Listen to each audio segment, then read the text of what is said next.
See, it's within the 3x3 neighborhood, right?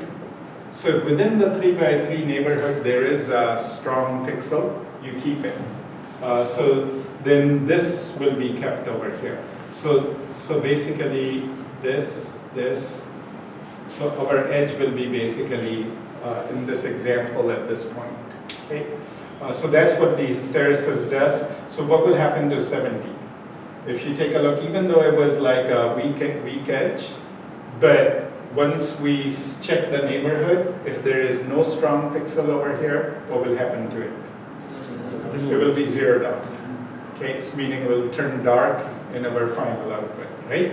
Okay, so that's the algorithm.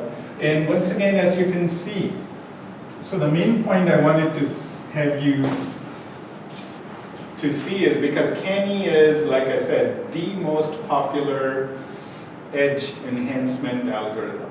Okay, so you'll be using it in many of your practical work.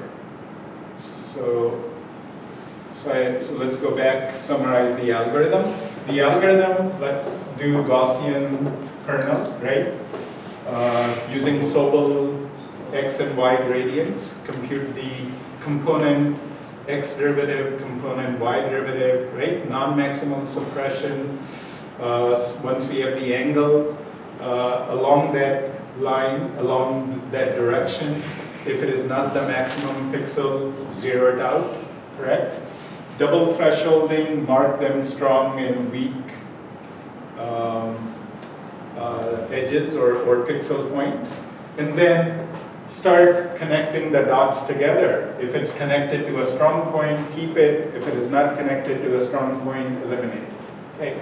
So the end result is, okay, let me show you their final picture.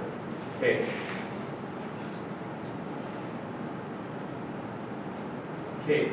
So anyway, so final pixel is all the edges you can see, we can sort of see clearly. Okay.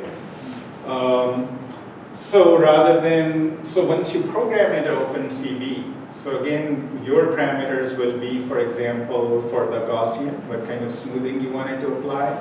One of the parameters you'll have an option will be the minimum maximum value.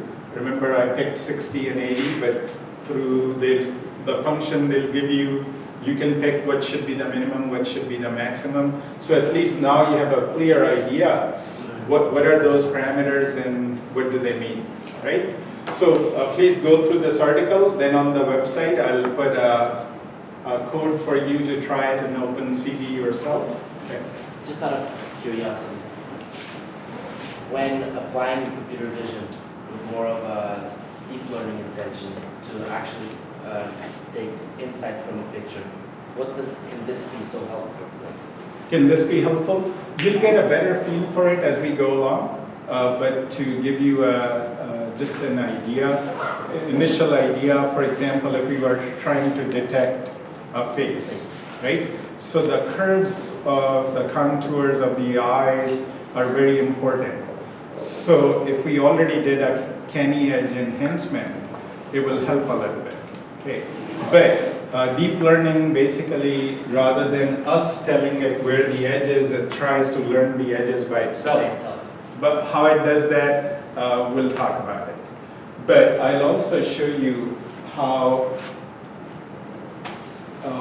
we can combine. Shall I stop it or?